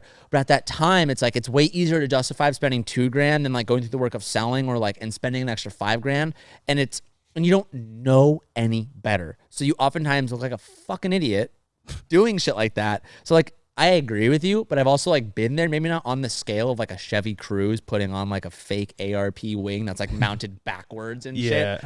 I get that. But I've also been on that area where I'm like, oh, well, I could justify one little thing here and like put a cool duckbill. It's like these slow little things that you can get right away that end up hurting you in the long It's a term, though, slippery slope. because in the end you ended up paying just as much money as the difference damn near of the car. So you should have just saved your time, saved your money. The right answer is wait, be patient, sell the car, buy the right one. 100%. I'm not like mad about them doing it. I just like think to myself, I was like, more so. Okay, I'm mad about it. I'm just thinking I don't know like, if I'd say that. I'm He, just like, thinking keeps a like, basket of I eggs feel in the bad car in his for car. like Yeah, you're literally. never gonna get ahead, or you're never really gonna catch up with that method. For sure. Dude, I guess 100%. playing devil's avocado. Oh boy. The thing that I see is like these people aren't the type normally to like save up and then go and finally buy their dream Supra and then do all the right mods to their dream Supra and get all the carbon fiber and like do everything just beautifully, right? Yeah. But they are going to enjoy the process of Yeah. taking what they do have and doing some shitty mods, and they're not even going to fucking think about the money that they're losing by doing the mods to it when they go to sell it. Like, I think you're thinking of like two completely different type of people, and you're not that person, and you hate the other person because I don't they hate think it. differently I just than think you. to myself, Yes, I feel do. bad You for you. hate Like, it. why are you doing this? It's embarrassing when you see him, you're like, oh. And then you take a photo and you send it to all your boys, and you're like, ah. I don't do that. I don't do that. Yeah, neither do I. Never. Shit. There's a Facebook page or Instagram. It's like I'm tired of respecting all builds. Oh, yeah. And there's some true atrocities I mean, in that. and I get that. But I it's don't part know. of it. There's no It- right or part of wrong growing up. Dude, answer. it goes back though. Honestly, who am I to say anything? If you're happy doing it, that's like the number one thing. Happiness, health, Yeah. So like, I think it's just a learning can't process. knock it. Yeah, You it's can just only, life. You have to do the stupid shit to be like, oh, wow, that was whack. Yeah. I ain't gonna do that shit again. Well, hopefully they realize that. Yeah, like But if putting they carbon don't- fiber if- wrap on a WRX. Yeah, fuck. Yeah. It was, Was just it- on the wing. It Oh. was just the center Okay, of the wing. I was like, we talking. They hood, still we think talking it's cool. roof? No, no, They no, still no. think it's cool. Well, okay, It was got- tasteful. It was it's- honestly, it was tasteful. I don't know if you can say that's tasteful, dude. You can't say that's tasteful. It's honestly gotten pretty real now. Have you seen like the one that's like there's like depth in it? Like I've seen wrap and I'm like, is that wrap or real carbon? You can't fucking tell. Yeah, it's getting really good. Like there was like that matte shit that was like textured. Now there's like this. He had the match shit. Okay, yeah. But it's just what you do with your I was first also car. 16, You know? yeah. Yeah, you're It's 16. It's all No, good. It's first all car. good. Dude. I'm just cracking jokes. Been there, done that. I think we all have. Didn't you hire a private investigator to track down your first car? That's a fucking crazy story, but I did, and the guy was not happy. Why? Not happy. The guy, long story short, I like tried to find my original car back, and we hired the PI to find him, and he Genius idea. found he found. So it was like a dad. He found the son and like the ex-wife. The dad wasn't living at the house anymore, who owned the car. He got in touch with them and was like, hey, like I'm like a private investigator, I'm reaching out on someone trying to find this car, and the guy was like, they were not from a nice area, like very like, for lack of better words, it was like ghetto. Not. He was like, this is not like not. What was your safe. first car? Just for context. E90 328. Okay. So It's it's like that one. yeah. I wasn't sure if that yeah, was so that the one. exact car, I like dug up my old VIN, dug up my old records, found it. It's like an hour and a half away, and the guy was just like, more or less, like cuss out the PI. He's like, you ever fucking reach back out to me? Like, don't ask about my dad. I know the fucking car you're talking about.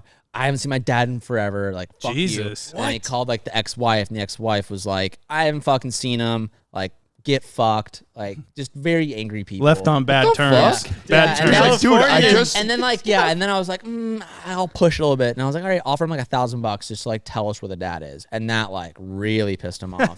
We texted them again a third time, and it was like, shove it up your ass, like don't. Jesus. And I so I don't You had to I don't drop I it at don't I that. don't know what's going on or like why it got to that level, but I saw the text. I thought he was lying to me, but I saw the text. I have the call logs.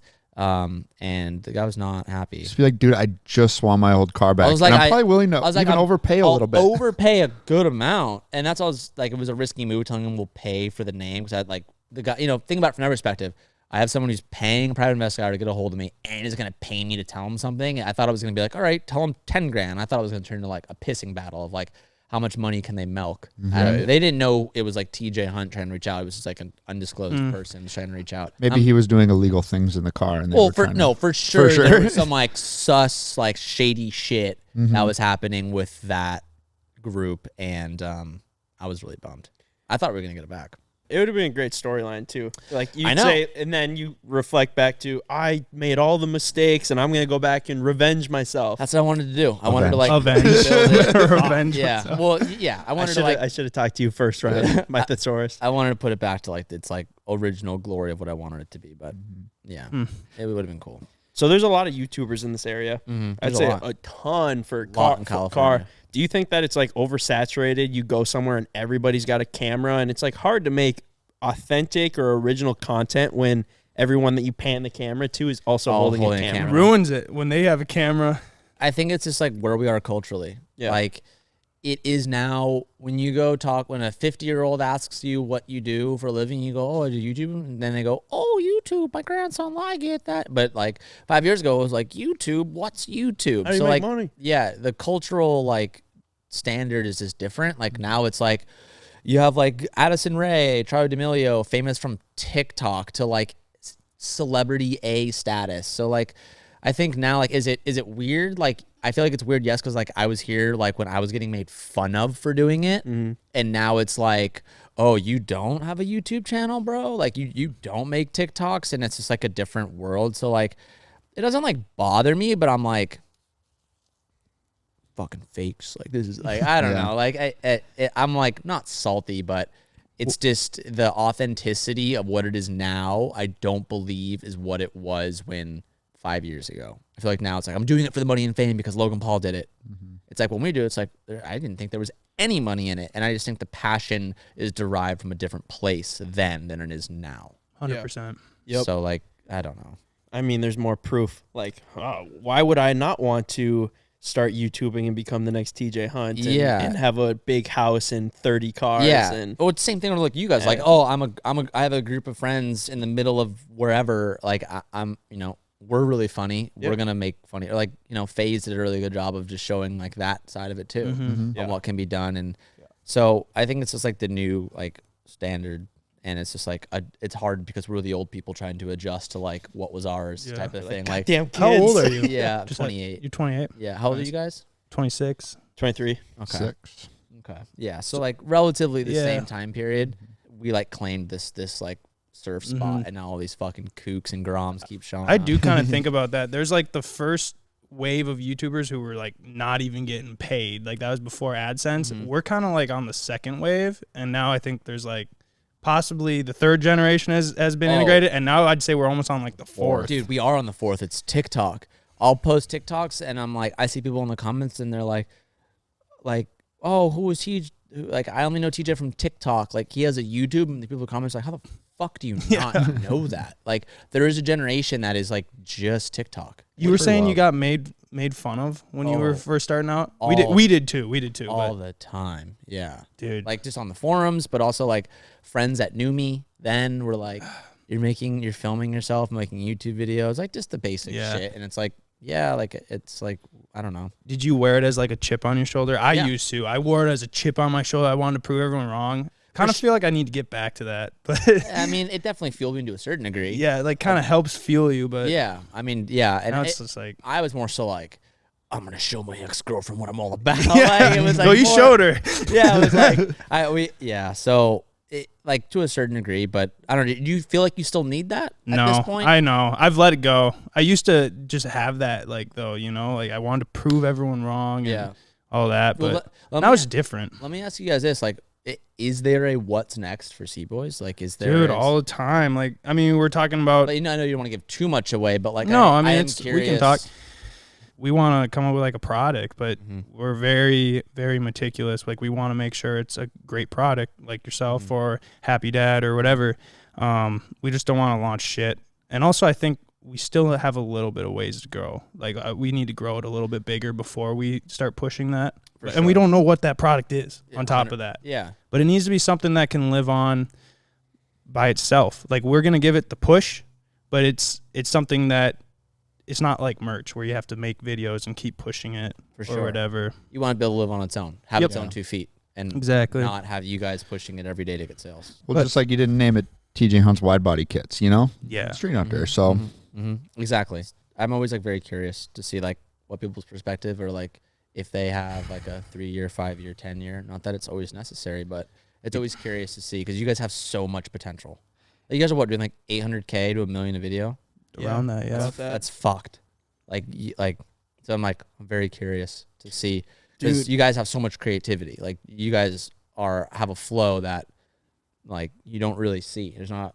I think the only other people I could compare you to is like Nelk, and only in the realm of like a group of dudes that can like film with Hasbulla and then like just do fucking a prank or like buy I don't know, like that type of environment. And it's cool because like I've watched you guys grow for a very long time. So I'm like I appreciate that.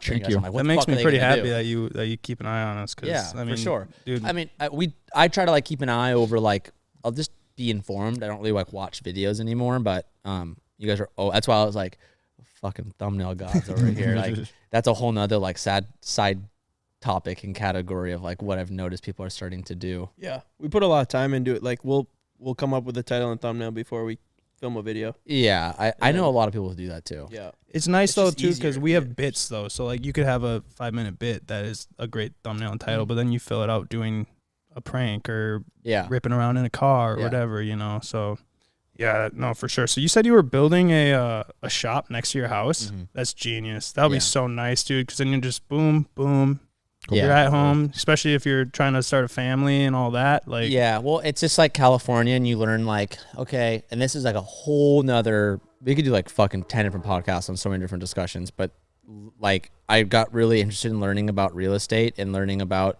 taxes and learning about where money can be spent and how it can be moved, so you're not just completely writing shit off and like making us another company so that this company pays that company, which then like funnels it this way, which hits this tax code, which doesn't. It's all like legal, but it's like how these multi-million-dollar businesses are being handled that school doesn't fucking teach you, right?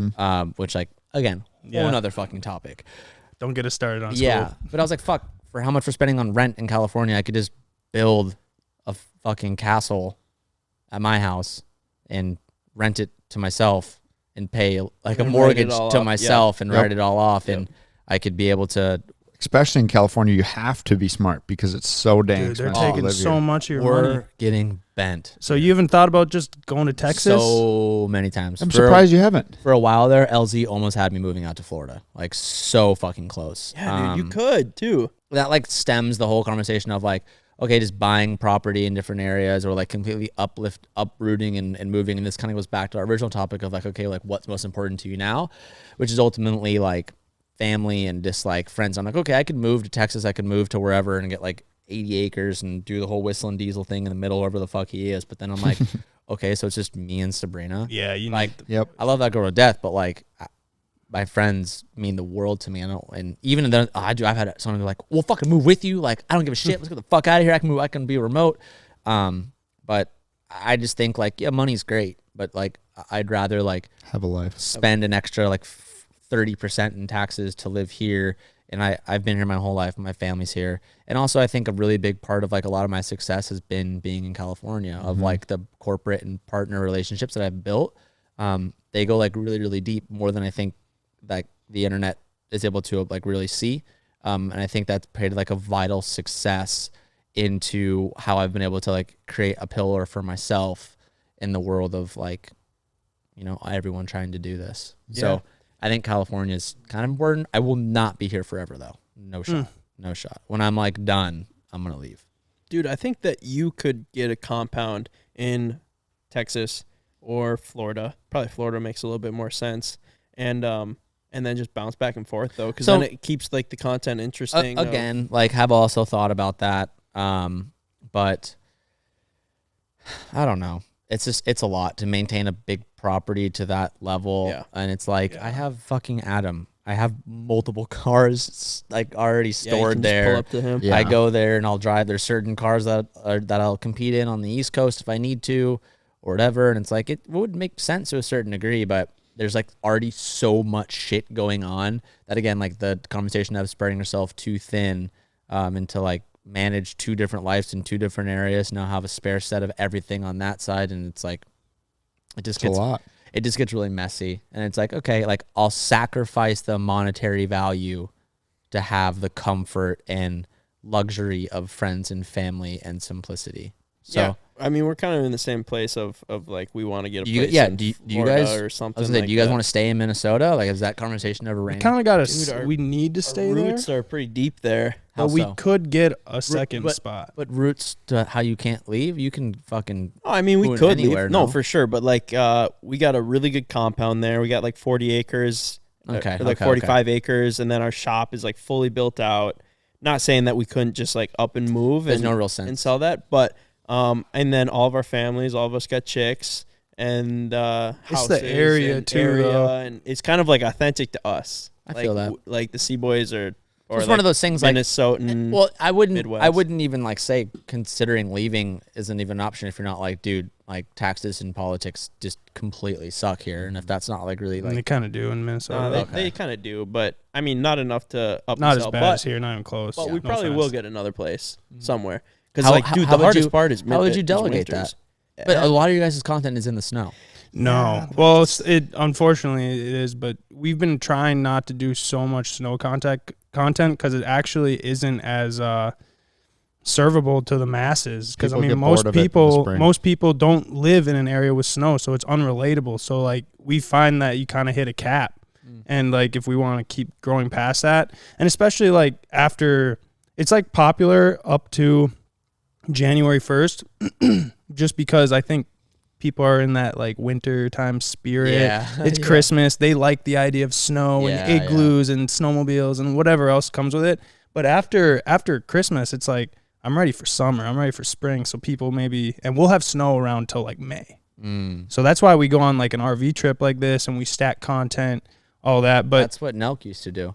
We actually, get out of here. I don't think we got the idea from them at all. I'm not saying you did, but no, saying, like, I remember they'd go to like Europe. Your and all that. guys' like mindset is very similar, which is really cool to see. What we do want to do though is get a spot in Florida, and then in these months, February, January, March, you can kind of bounce back and forth. It's like, I got an idea I want to do with dirt bikes right now, but we can't do it up where we're at, so we go there. But then it's like, oh, we want to do this snowmobiling video.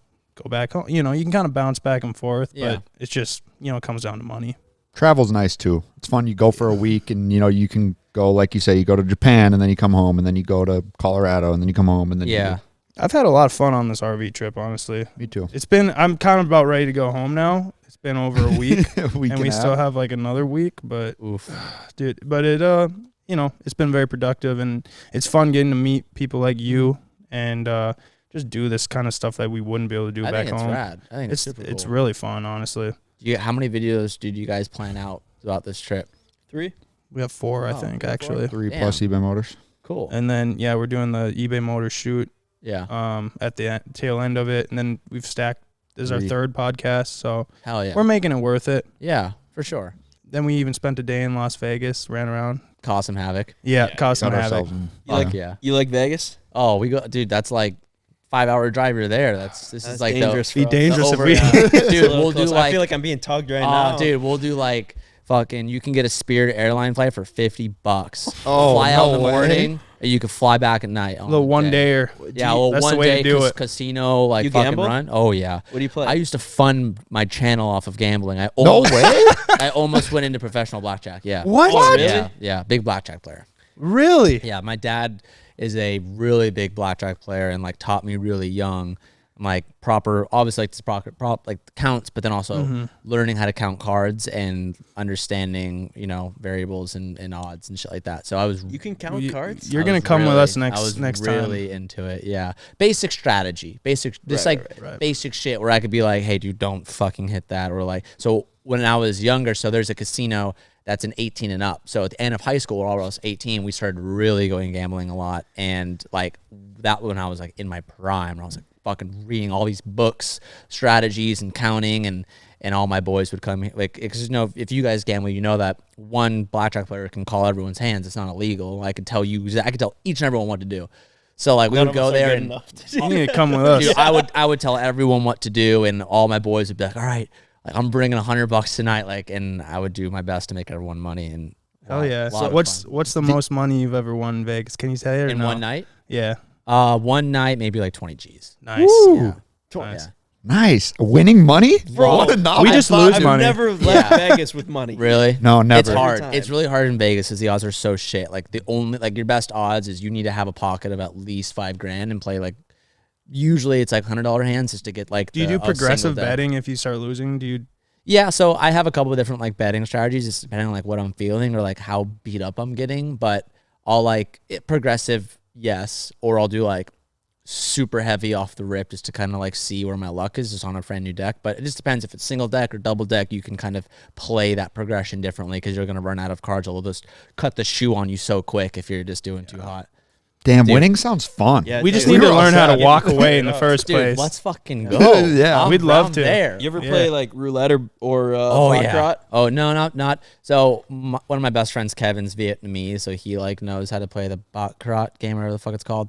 I'll do roulette every now and then, but I'm like a get a couple drinks too deep, and I'm like fucking $5,000 on black, baby, let's go type of guy. Same, dude. Like, Not that much, but I'm just like that's way my too deal. confident in just red or black. Yeah, that's like usually a big bit every time because we go to SEMA every year. I'm there for like 10 days, and we go to Vegas a lot for like just shoots and shit.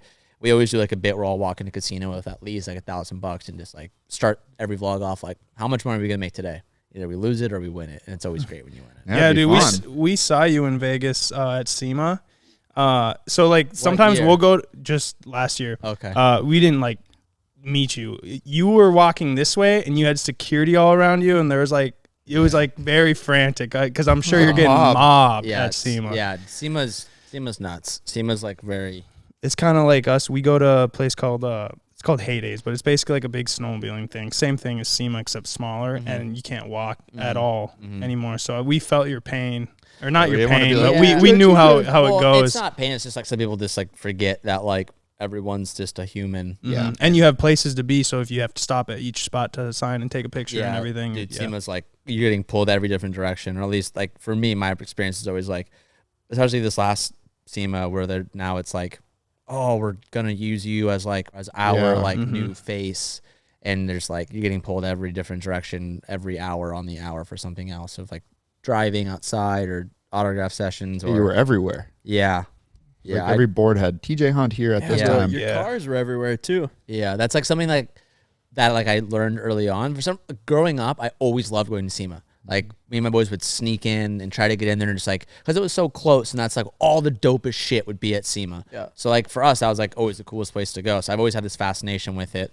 And then over the years, I've like started to develop the partners that can like give me certain spots, and then it turned into like, oh, we want to take your craziest build. We want to unveil the build, and like each year, like people have seen us do it, and now it's like it's really worked into our like year's plan of like what's our SEMA build this year, what's it gonna look like, how's it being funded, where is it gonna be advertised, and it's like a full on meticulous game plan from like the moment SEMA ends. Okay, what's next year? How are we gonna do it, and how's it rolling? Somehow it always comes down to the last 38 hours. Yeah.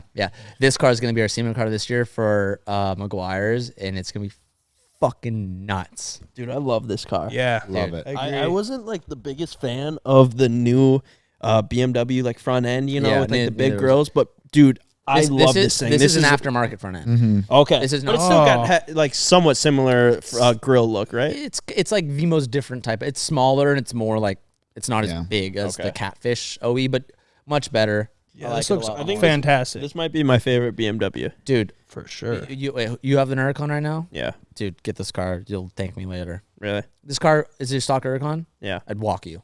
What? Really? 100%. Crazy. I have cup holders. I have a glove box. I have back seats. I have a Cruise trunk. control. I have cruise control. I have a better audio system. I have dampening control. I have and it's faster. Dude, we were telling Ken. And it's Ken all-wheel was drive eyeing it up. and rear-wheel drive. Yeah, bro, it's amazing. And it's That's half the pretty price. sweet. I'd rip the front end off of it so fast in the Minnesota winter. There's no front end lift. I don't know if Huracan has that. Yeah. I don't know. I didn't really like this car. I only bought this car for what that is up there, and then I've like, just been owning this since, and it's fucking amazing. It's so fucking good. How about Urus? You got one of those too. What do you think of those? It's a really nice paperweight. That's just a tax write-off, though. Okay. Yeah. You got your chick driving it. Yeah, dude, she fucking loves it. That's amazing. Yeah, it's just the 6,000 pound limit. Okay, yeah. 4x4 squared, same thing. I was like, okay, we need to try to offset taxes. How can you do that by truck weighted limit car? Right. Or it's the same thing. It's the same thing as the Audi, though. Nice. It's just double the price. Ken says that every time. It is. Same car. Why would you buy a Urus when you can just buy a RSQ8 or whatever it is? Why do you have a Lambo? Yeah, I mean, it's a Lambo. Lambo. It's cool. Yeah, it's way As a cooler. little kid, bro, the dream was always to get a Lambo. But also, most people buy it because it's like, hey, my business makes X amount. If I buy this car, I can write off X amount. It's 100% write off in California. Well, it's actually not anymore now. It's going to be like 80, but and every year it's going to get progressively. So you're going to see people do that a lot less. But yeah, like if you buy a $500 Rolls Royce that's over 6,000 pounds, that Cullinan is a $500,000 100% write off. Yeah. Nice. So like think about that for a second.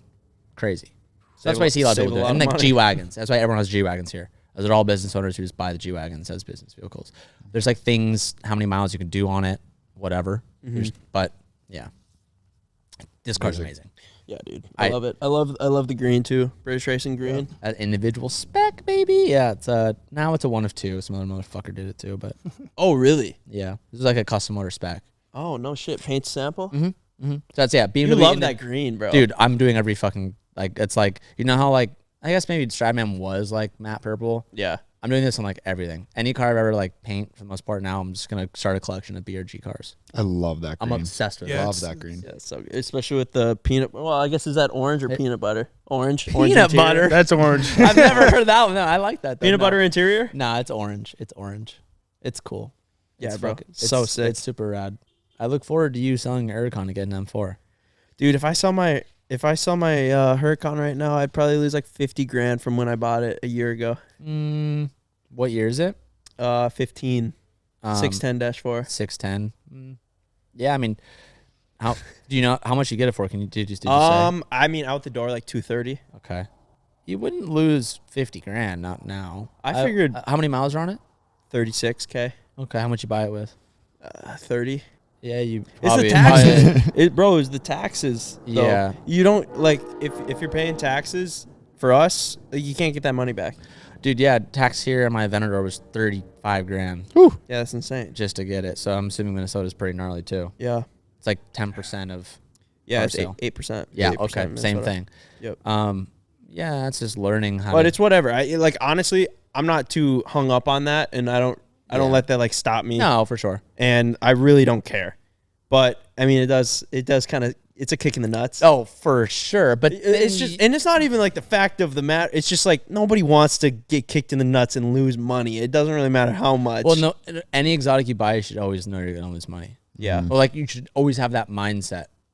And that's like if you play your cards right, you understand that like you can profit off of every car you ever have. It's just learning how to do it. You know what I'm saying? Well, Like, and we made content with it but and if everything. keeping content aside. and content aside, like I just love it. Yeah. I love it. It was always my dream to get a Lambo. Yeah. It's always my dream. But I don't know, dude. I can't really see myself in one of these. I could see Mike in it. Our buddy Mike. He's not here right now, but I could see him mobbing a Beamer for sure. I could see Ken mobbing it.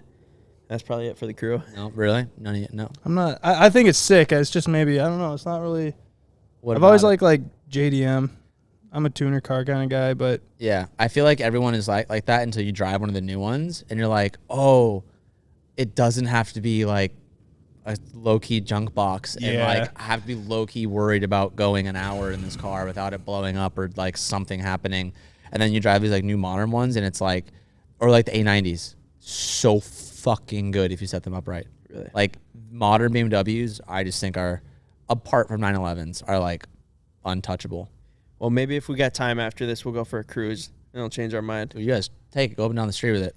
Well, I Put don't it in know if real that's a drive Take it to mode Glamis? and fuck. Nah. we'd get there a lot faster than that. That's for sure. Beamer in the sand I don't know if dunes. we'd Yeah. fit, but Things fucking really Fuck. cool. this has been really good, dude. Thank you so much Yeah, for I having appreciate us. you guys having I'm me. so pumped just to get to sit down with you. How long have So we been talking for? I don't know. It's Like it's an hour and gone. 45 minutes, hour and 55. A while. Sorry, it was just going so well. We Yeah. didn't mean to hold you up No, this dude, long. or I told you, I was anything. like, I wrote off the whole morning for you guys. So, Appreciate it. Appreciate how long it, bro. are the normal podcasts? This, Depends. Sometimes they're Hour, 2, dude. sometimes they're an hour. Yeah, this is on the longer end. Cool. This was a good conversation. I'll take Yeah, it. Yeah. I'll take it. Well, I'll expect a round 2 yeah, when we are in Japan. absolutely. Let's do it. You gotta run another Fucking one back. Sake.